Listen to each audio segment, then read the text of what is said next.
May Allah subhanahu wa ta'ala bless all the effort, inshallah. At this point, I would like to request our mu'mineen and mu'minat to make dua for all our sick members in the community and the ummah at large. May Allah subhanahu wa ta'ala give all the sick mu'mineen and mu'minat the fastest shifa and the fastest recovery, inshallah. أمن يجيب for all mu'mineen and mu'minat. بسم الله الرحمن الرحيم. أمن يجيب المضطر إذا دعاه ويكشف السوء. أمن يجيب المضطر إذا دعاه ويكشف السوء. أمن يجيب المضطر إذا دعاه ويكشف السوء. أمن يجيب المضطر إذا دعاه ويكشف السوء. أمن يجيب المضطر إذا دعاه ويكشف السوء. صلوا على محمد وآل محمد. Now remembering our mu'mineen and mu'minat of marhumin, may Allah subhanahu wa ta'ala be pleased with all of them, especially in our community. Surah Al-Mubarakat Al-Fatiha. Bismillah ar-Rahman ar-Rahim. Alhamdulillahi Rabbil Alameen. Ar-Rahman ar-Rahim. Maliki Yawmiddin. Iyaka na'budu wa iyaka nasta'een. Ihdina as-sirata al-mustaqim. صراط الذين أنعمت عليهم غير المغضوب عليهم ولا الضالين. بسم الله الرحمن الرحيم. قل هو الله أحد الله الصمد لم يلد ولم يولد ولم يكن له كفوا أحد. بسم الله الرحمن الرحيم. قل هو الله أحد الله الصمد لم يلد ولم يولد ولم يكن له كفوا أحد. بسم الله الرحمن الرحيم. قل هو الله أحد الله الصمد لم يلد ولم يولد ولم يكن له كفوا أحد. صدق الله العلي العظيم. بسم الله الرحمن الرحيم. In regarding to our fifth question, there was a question people asking regarding about al-fitrah for this year, how much should it be and how much it is. From the calculation that we have, the fitrah of this year will be the same as last year, which is $12. $12 per person and per each in the family. Now, the question that people do ask, I have a zakat al-fitr. Can I give it to a person who I know is deserving from now, when the Ramadan is 13 days or 14 days? Can I do that? Number one, the answer is zakat al-fitr with the intention of zakat al-fitr is only due at the night of Eid. That's when it starts. Which means, if let's say tomorrow is Eid, from ghurub of tonight, from the sunset of tonight, then zakat al-fitr becomes due. Now, anything prior to that is not due. So, can I give zakat al-fitr? For example, 2 weeks before Eid? The answer is, with the niyyah of zakat al-fitr, no, you cannot. So what should I do? Now, our fuqaha, they say you can give the zakat al-fitr, but not with the intention of zakat al-fitr. Which means, I can give the person the zakat al-fitr today, tonight, tomorrow, but my intention should be I'm giving him or her alone. Which means, you're going to give him back. Right? Good. Now, until the night of Eid, or the morning of Eid, then I can reverse the niyyah, which the loan that I gave to this brother or this sister, I have now made it my zakat al-fitr. And that will be accepted and it's okay. But to give zakat al-fitr before the Eid with the intention of zakat al-fitr, that does not accept, that does not fly in the Ahlul Bayt school of thought. Now, somebody can ask, why? Why can't I? What difference does it make? The difference does it make is this: Islam has prescribed everything for a reason. In Islam, we have sadaqah for a reason. We have zakat for a reason. We have khums for a reason. Now, zakat al-fitrah was also prescribed for a reason. And what is the reason? What's the wisdom? The wisdom of zakat al-fitrah, so that the person or the family have something to enjoy Eid. I'm repeating one more time. The purpose, the hikmah of zakat al-fitrah is not like zakat which we give yearly. It's not like sadaqah we give anytime. This zakat al-fitrah, the purpose is you give it to people close to Eid where they too can enjoy the Eid. So if you give it 2 weeks before Eid, 1 month before Eid, or 1 week after the Ramadan, right? It defeats the purpose. So Islam wants you to give somewhere close to Eid where the person or the family can also have something to cook food, to buy something for their children, so that they too can enjoy the Eid. So then when you do that, then the zakat al-fitr meets the purpose of zakat al-fitr, which is the enjoyment of Eid. But if you give prior to that, it may not, because then the person might use it for something else when the purpose is for Eid, because this Eid is so important in Islam. And it's important that you see Islam has mentioned so many things that this Eid should be utilized in a way that people understand that there is a day of enjoyment. There is a day that Muslims hold very high. That is why in Ahkam of Eid, it is recommended when you go to Eid, the way that you take to Eid, they say don't use the same way back to home. Take different route. So people who saw you going, they don't see you coming back. That some other people see you, that, oh, Muslims are enjoying such a day. Or there is a day in Islam called Eid where Muslims are celebrating. That is the significance of Eid. So Islam wants all Muslims equally get the benefit and enjoy that Eid. And that is what zakat al-fitrah is all about. I hope, inshallah, we're able to do it, and may Allah subhanahu wa ta'ala accept our prayers and all our deeds, inshallah. Now we go to tafsir. Allah subhanahu wa ta'ala is saying in Surah Al-Najm, ayah 42, وَأَنَّ إِلَىٰ رَبِّكَ الْمُنْتَهَى وَأَنَّهُ هُوَ أَضْحَكَ وَأَبْكَى وَأَنَّهُ أَمَاتَ وَأَحْيَا وأنه خلق الزوجين الذكر والأنثى ومن نطفة إذا تمنى وأن عليه النشأة الأخرى صدق الله العلي العظيم. These ayahs are also continuation of the previous ayahs that we've been talking about. If you recall, the previous ayahs talk about أفرأيت الذي تولى وأعطى قليلا وأقدر. We mentioned the sabab al-nuzul and the tafsir of these verses. And we talk about how some people thinking about akhirah can be, given a bribe, or one can get away from hellfire because of one person, not the other. Allah subhanahu wa ta'ala made this clear that it doesn't work like that in Alam al-Barzakh or in the Alam al-Qiyam al-Kubra. Then to make sure that those who don't believe in what the teachings of Islam is, Allah is making it clear to them, وَأَنَّ إِلَىٰ رَبِّكَ الْمُنْتَهَى, that at the end of the day, Yawm al-Qiyamah, everything goes back to Allah subhanahu wa ta'ala. In other words, Allah Rabbul Alameen, He is the final decision maker. So if I give somebody, let's say for example, a bribe, hoping that he or she can carry my sins and my load, so I don't have to worry about it, right?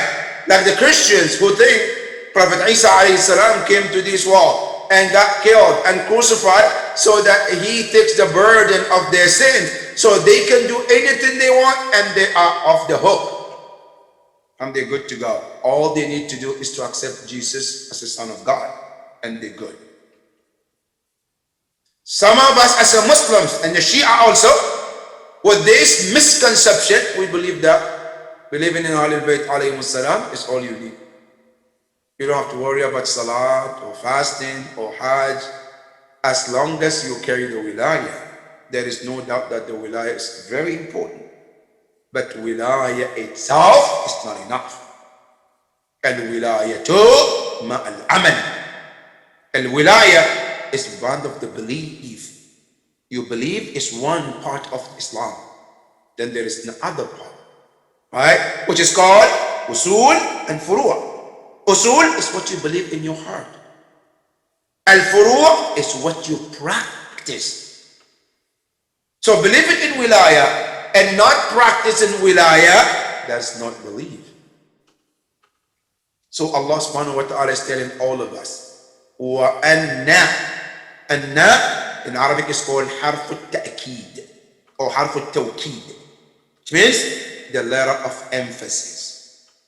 Why? Because sometimes people think that no, there is a way out. I have shafa'ah through Isa, through Ahlul Bayt. I have a father who's righteous, he can do shafa'ah. Yes. But remember, the shafa'ah of the Holy Prophet, or Prophet Isa alayhi salam, or Imam Hussein alayhi salam, or any other individual, their shafa'ah doesn't come without the permission of Allah. Listen to the Quran. What did Allah say about shafa'ah? Man dhal ladhi yashfa'u indahu illa bi'idh. Nobody can do shafa'ah yawm al-qiyamah, whether for another human being or for other creation, without the permission of Allah. So in other words, when Allah says wa anna ila rabbika al-muntaha, which means everything goes back to Allah subhanahu. What will happen, what would not happen, is all based on Allah. Imam Hussein alayhi salam, yes, they do have shafa'ah. But Imam Hussein will not give shafa'ah to somebody that Allah is not willing to be given shafa'ah. Imam Ali alayhi salam will do shafa'ah, but his shafa'ah is always reflect on whom? On the people and individuals that Allah has already permitted for them to give shafa'ah. But they are not going to give shafa'ah to people they know Allah is not in agreement. That's why the ayah said, وَأَنَّ إِلَىٰ رَبِّكَ الْمُنْتَهَى. And remember, not only this world, Allah is in control. Even Yawm al-Qiyamah, everything that goes back to Allah. Because Allah subhanahu wa ta'ala tells you in the Quran, إِنَّا نَحْنُ نَرِثُ الْأَرْضَ وَمَنْ عَلَيْهَا. Allah subhanahu wa ta'ala says, we Allah, we inherit everybody on the earth. Whether it be a jinn, whether it be human or anything on the earth, Allah said all is going back to us. So not just in this world, يوم القيامة وأن إلى ربك المنتهى. Everything goes back to Allah. Now, to tell us how much Allah is in control and how much Allah subhanahu wa ta'ala, everything goes back to Him. Allah said, وَأَنَّهُ. Who goes back to Rabbak? أي وَأَنَّ رَبَّكَ هُوَ أَضْحَكَ وَأَبْكَى.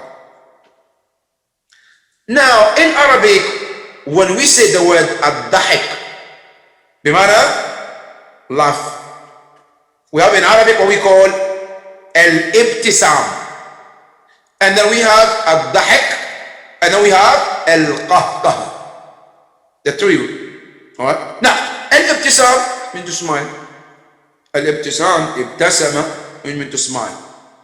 All right, which is okay. And Islam encouraged, especially for a mu'min, to have this quality of ibtisam. There's one hadith of the Prophet. He said, "Al-mu'minu hashun basam." Hash means is welcoming, and basam from the word basma, which is always smiling. Right? So now, that's called basma. Now, then we have ad-dahik. Ad-dahik means to laugh. Laugh is okay in Islam, but it's not encouraged that much. Then we have what we call al-qahqah. Al-qahqah is forbidden. It's haram in Islam. As a matter of fact, if it happened in salah, it's one of the mubtilat as-salah. Now, this ad-dahik is called laughing. And sometimes somebody gets happy, they laugh. It's okay in Islam. Islam doesn't forbid you to laugh. Now, then we have what we call al-buka. Al-buka means crying. And the word buka, like crying in Islam. Crying in Islam also is encouraged when it is for good causes. Buka is really encouraged, especially when a person reads ayat of Quran that talks about Yawm al-Qiyamah, the punishment. Is encouraged. When a person praying or reading dua and they come across something that touch their heart, Islam encourages you to cry. You read dua, you come across some about a punishment that scares you, and you want to shed tears. Islam say, go ahead. As a matter of fact, they say it makes your dua to be even much more faster to be accepted. Hadith of Ahlul Bayt alayhi salam, they say, إِذَا دَمِعَتْ عَيْنَيْكَ فَدُونَكَ دُونَكَ. When your eyes shed tears for the fear of Allah, for the fear of Barzakh, for the fear of Qiyamah, they say that is the best time to ask Allah your hajj. So these are something that Islam encouraged them.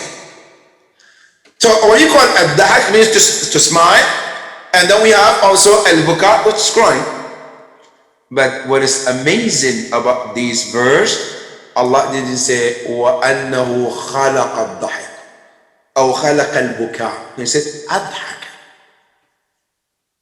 When that word added alif, أَضْحَكَ, which means cause to laugh, which means human being by nature wouldn't have made themselves to laugh or to cry, but Allah subhanahu wa ta'ala created this nature and placed in you. For example, in Arabic, you can say Jalasa Zaydu.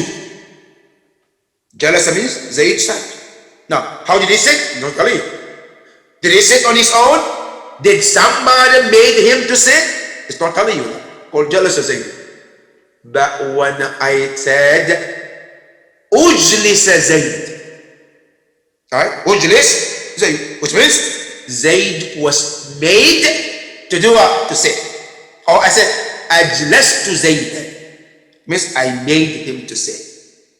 Now, so when Allah said وَأَنَّهُ أَضْحَكَ, Allah subhanahu wa ta'ala said, I made that change in you as a person.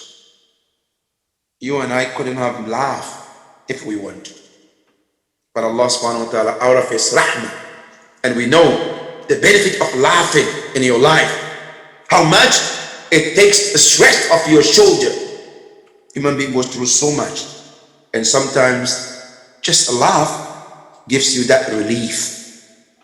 Allah subhanahu wa ta'ala said, remember this ni'mah didn't come to you on your own. It came from somewhere else. But who? Allah.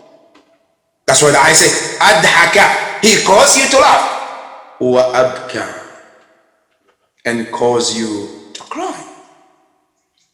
Allah subhanahu wa ta'ala, sometimes we see things or things happen and we cry. Allahu Akbar.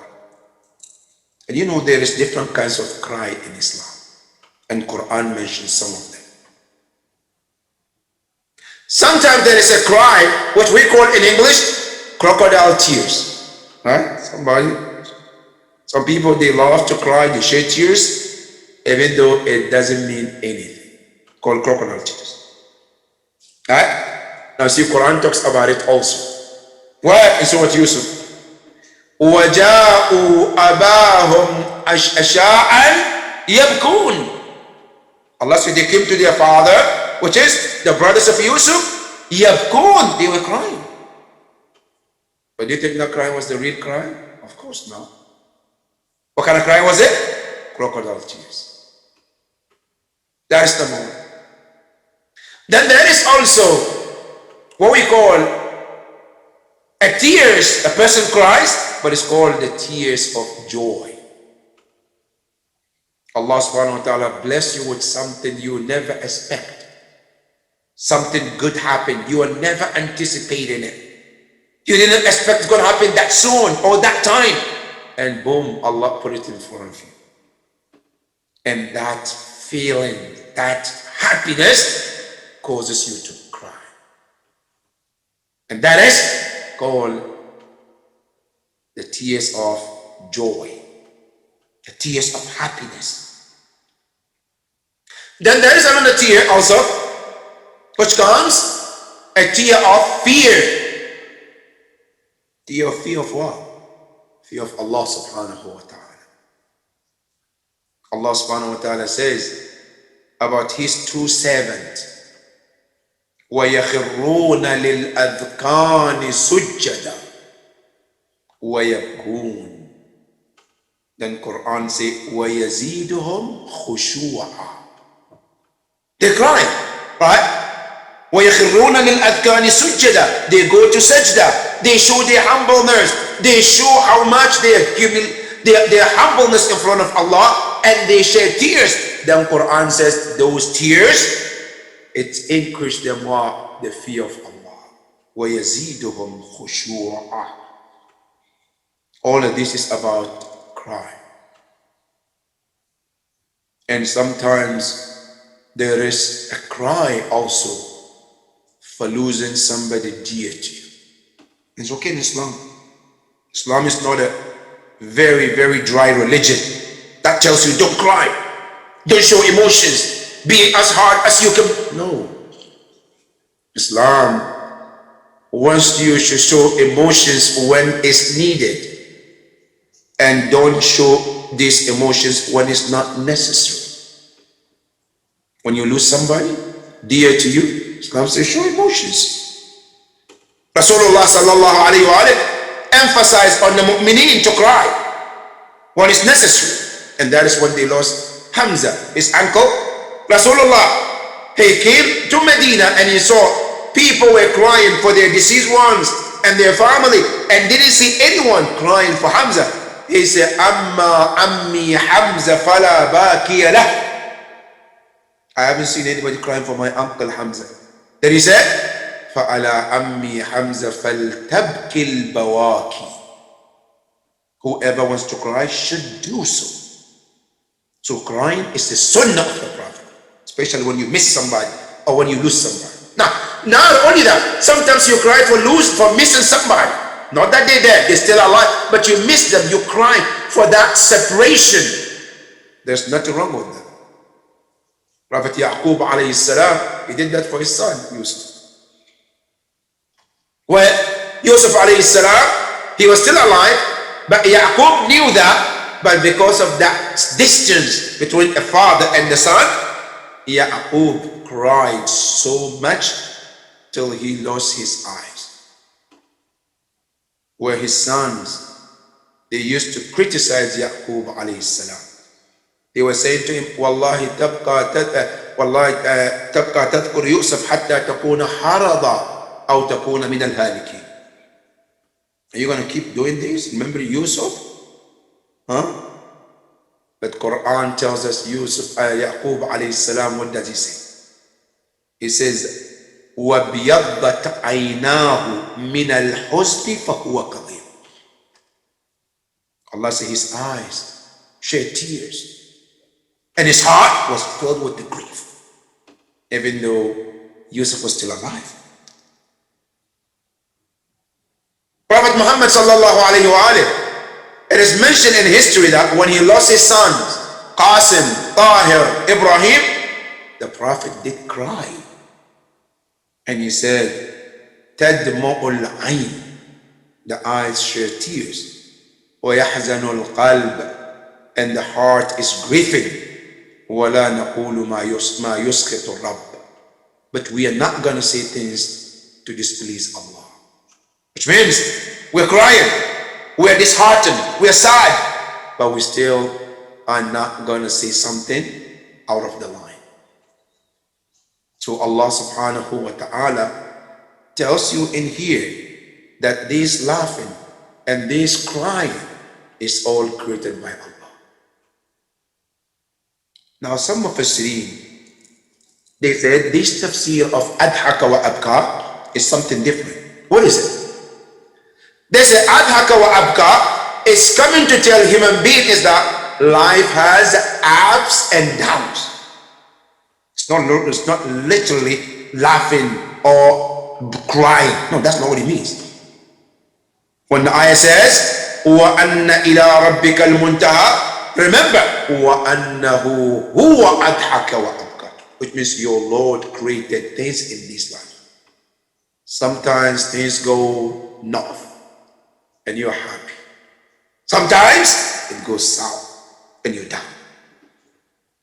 In every human being's life, there is always ups and downs. But at the end of the day, you have to know that everything goes back to whom? To Allah. وَأَنَّ إِلَىٰ رَبِّكَ الْمُنْتَهَى. When it's up, go back to Allah. When it's down, go back to Allah. It means, as a Muslim, don't take two stands. When things are up, you go with somewhere else. Right? Allah is not in the picture. Now, when it goes down, yeah, Allah. Allah subhanahu wa ta'ala says, وَأَنَّهُ أَضْحَكَ وَأَبْكَى. Life goes up and down, but eventually you have to go back to Allah. And this comes to explain in Surah Al-Fajr, where Allah subhanahu wa ta'ala says, فَأَمَّا الْإِنسَانُ إِذَا مَبْتَلَاهُ وَنَعَمَهُ فَيَقُولُ رَبِّي أَكْرَمَنِ. Right? When Allah gives a servant all the blessings, all they want, then they say, my Lord have honored me. But when things go south, things are tight, what happened? He says, Rabbi ahanan. But what they don't understand, when you look at the both ayahs, there is one thing in common. فَأَمَّا الْإِنسَانُ إِذَا مَبْتَلَى. The next one, وَأَمَّا إِذَا مَبْتَلَى. So they all as ibtila. From whom? From Allah. When things are good, it's from Allah. When things are tough, it's from Allah. وَأَنَّ إِلَىٰ رَبِّكَ الْمُنْتَهَى. That's tafsir number 2. Tafsir number 3, they say no. There is another tafsir which Allah means with dahak and means al-buka.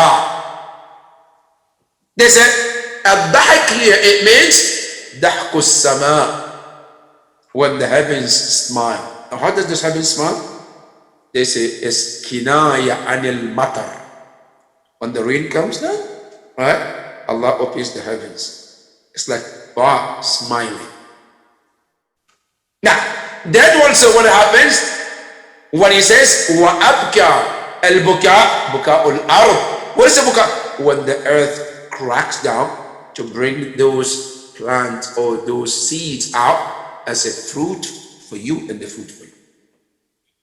So they say, when the Quran is saying, وَأَنَّهُ أَضْحَكَ وَأَبْكَى, there is more than just laugh and cry. It's more about Allah subhanahu wa ta'ala, who brings down the water or the rain, which also eventually gives you food. It's not your work, it's the act of Allah. That is, so, وَأَنَّهُ أَضْحَكَ وَأَبْكَى. Allah said, I cause you to laugh, and I cause you to smile too, to cry too. Then the next ayah, Allah subhanahu wa ta'ala said, وَأَنَّهُ أَمَاتَ وَأَحْيَا. You know, Allah talks about 4 things. One is al-dahik, and then al-buka, and then maut and hayat. 4 things Allah talks about. In Arabic, when we say وَأَنَّهُ أَمَاتَ, al-maut in Arabic بمعنى الانفصال الروح عن الجسد. There is ruh, there is body. They live it together. That's called human being, you and I today. Now, when the ruh separate the body, and the body is here without the ruh, it's called maut. المعنى البقاء بلا روح, that's called maut. Now, الحياة, what does it mean? أي اجتماع الروح مع الجسد, when they come together, it's called الحياة. Now, when Allah says amata, also is different than the maut. Amata means He causes you and I to die. How so? It's in the Quran. قل تفسير القرآن بالقرآن. He says كل نفس ذائقة الموت. Now who made this rule? Allah. Another ayah says قل يتوفاكم ملك الموت الذي وكل بكم. Allah said the one who kills you and takes your life is the angel that is being assigned to you. By who? By Allah. So when we die, we just don't die like that. We die because somebody caused us to die. That's called amata. When we have a life, how do we get a life? We don't just wake up and just take a life from Walmart or buy it or no. Somebody caused you to become alive. If you ask any one of us today, if you are 60 years or 70 years or 40 years or 20 years prior to the years you lived, where were you? What were you doing? How you came about? None of us remember anything. Right? But we know for sure that that life that you have today was gift from Allah subhanahu wa ta'ala. And Allah subhanahu wa ta'ala says, هو الذي يميتكم ثم يحييكم ثم يميتكم ثم يحييكم ثم إليه ترجعون. Now when you look at the ayah in Surah Al-Baqarah, هو الذي يميتكم, He takes cause you to life, to die.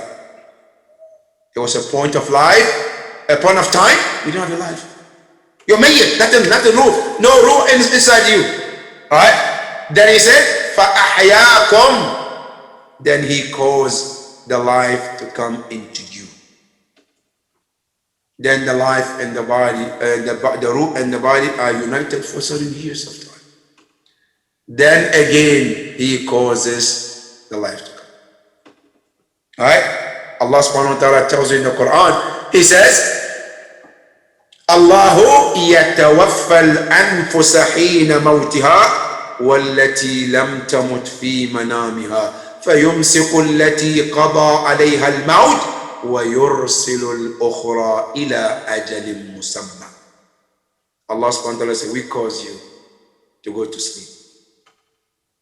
And Allah called sleep, and then He calls death too.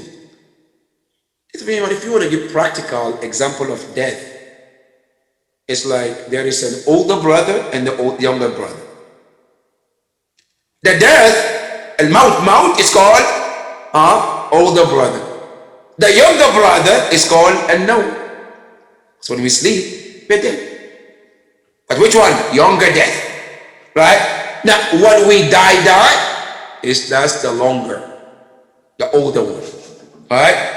And that is why Luqman al-Hakim ala nabiyyina wa alihi wa alayhi salam, he said to his son when he was advising him, Ya bunayya in shakakta fil maut farfa'a an nafsika al-nawm fa inna al-nawma bimanzilati al-maut.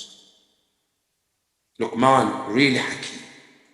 As he was talking to his son, he said, my son, in case you're doubting about there is a death and it's not real, you think it's a joke, he said, look at yourself when you sleep. When you don't even know where you are, what is happening around you, you go. Right? He said, this sleeping is a sign of death. Then he said again, Ya bunay, in shakakta fil ba'th. If you doubt about resurrection, that someday Allah is going to bring you back to life. Someday you're going to come back again and live a life again. And you're doubtful, how can that happen? After I turn to dust, all the bones, everything is gone. How could that be possible? Then Luqman says, فَانْظُرْ إِلَى نَفْسِكَ حِينَ الْيَقْظَةِ. Look at yourself when you suddenly wake up. Sleeping 4 hours, 5 hours, 6 hours, 8 hours, right? And then suddenly you jumped out of the bed. And you look at the time, oh, it's this time. Suhoor, salat time, time to go to work. Alright? He said the way you jump off the bed is similar to the way Allah is going to raise you and bring you back after death. Just gonna happen. Allah subhanahu wa ta'ala is telling you, وَأَنَّهُ أَمَاتْ, He caused you to die. Alright? Now the angel of death who takes our life, yes, he does it, but under the permission of Allah subhanahu wa ta'ala. So when Allah subhanahu wa ta'ala says, وَأَنَّهُ أَمَاتْ, yes indeed, He, Allah, causes you to die. And then said, وَأَحْيَا, and causes you to become back to life. But here one of the questions is this. In our life, we know for sure what comes first is hayat, and then after that, al-maut. Right? People were born, and then they die. So the life comes first, and then the death. But here you see, Allah talks about the death first. Amata, then wa ahya. In Surah Al-Mulk was the same. تبارك الذي بيده الملك وهو على كل شيء قدير الذي خلق الموت والحياة. He created death and the life. Allahu Akbar. How is that possible? When in our world, in our life, we always know that life comes first and then death, right? But here Allah subhanahu wa ta'ala, when He said خلق الموت, there is a long deep debate among the ulama that هل الموت أمر وجودي أو الموت أمر عدمي? Which one? Which means when we say death, is it something that exists or something that doesn't exist? No, it's not there. Now, how can you create something that's not there? Right? When we say somebody died, it's not there. You can't see them again. Gone. That's it. Now, how can you create something that's not there? Well, normally when we say create, is ijadu shay'i min al-adam.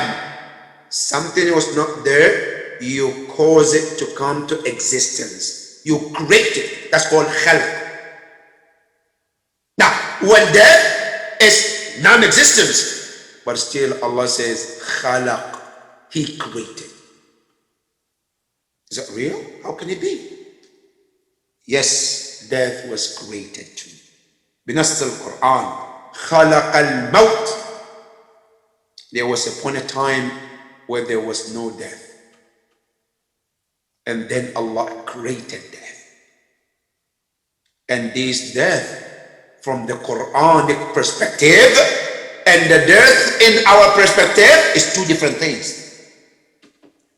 When Quran say al-maut is not amrun adamiyun, it's not something non-existence as we think. الموت في اصطلاح القرآن هو انتقال من دار إلى دار.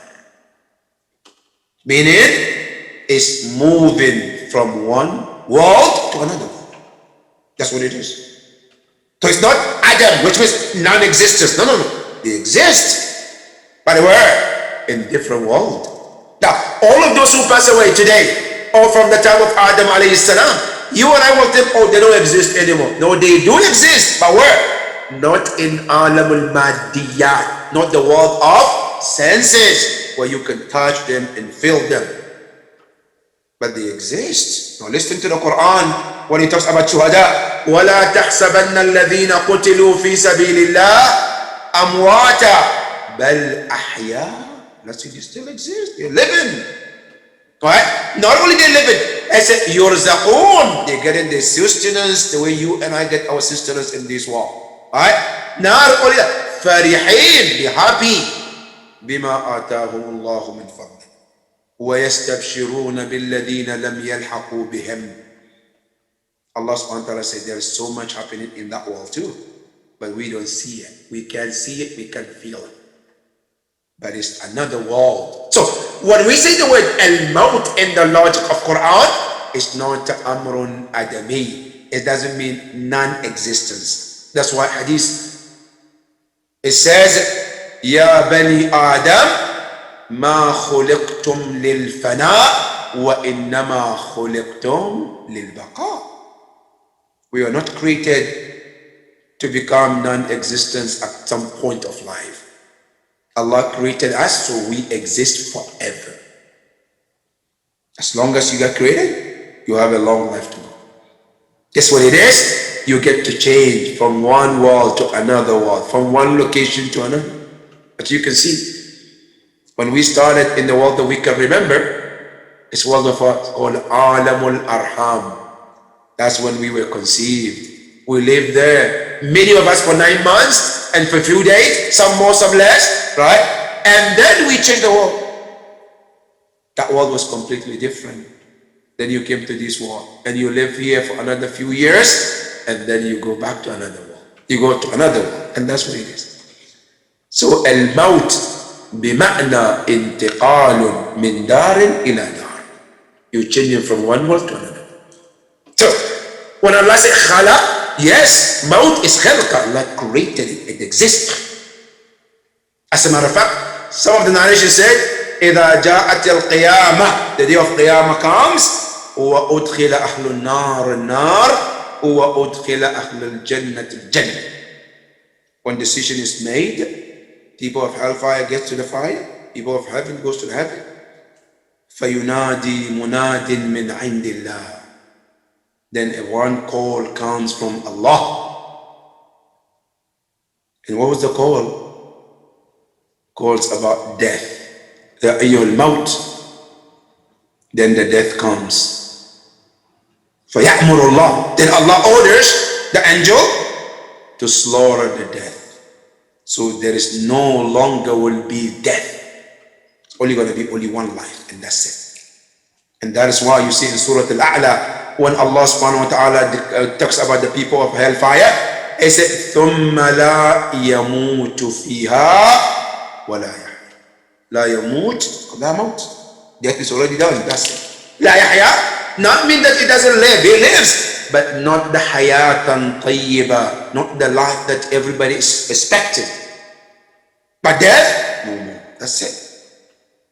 So, بنص القرآن, Allah subhanahu wa ta'ala is telling us, وَأَنَّهُ أَمَاتِ. He causes us to die. No, in this world, sometimes this happen, or he got this disease and he died from it, or he died from a car accident, or he died from this. We have all of these reasons. This is all what we call asbab al-maut. Right? There is one Bayt al-Sha'r, where the Bayt al-Sha'r, the poem says, تعددت الأسباب والموت واحد. He said, إن لم تمت بالسيف مت بغيره. If a person doesn't die with the sword, he'll die by something else. They say, تعددت الأسباب. There are so many causes of death. وَالْمَوْتُ وَاحِدٌ. But death itself is one. Because it's just انفصال الروح عن الجسد. That's all what it is. Whether it's hurt by the sword, or by a poison, or by an accident, or by a natural cause. So when the ayah tells وَأَنَّهُ أَدْحَكَ وَأَنَّهُ أَمَاتَ, Allah subhanahu wa ta'ala says, I am the one who causes you. Again, Allah wants to refer to our attention that He controls everything. If you think you can bribe someone to get away, Allah says it doesn't work like that. Your smile, your laugh came from Him. Your cry came from Him. Your life is from Him. And your death is from Him too. Allahu Akbar. Then Allah subhanahu wa ta'ala says, نار أولدا وأنه خلق الزوجين الذكر. I pray to Allah subhanahu wa ta'ala to give us the tawfiq to know Allah's power and help us to be His true servant, inshallah. Without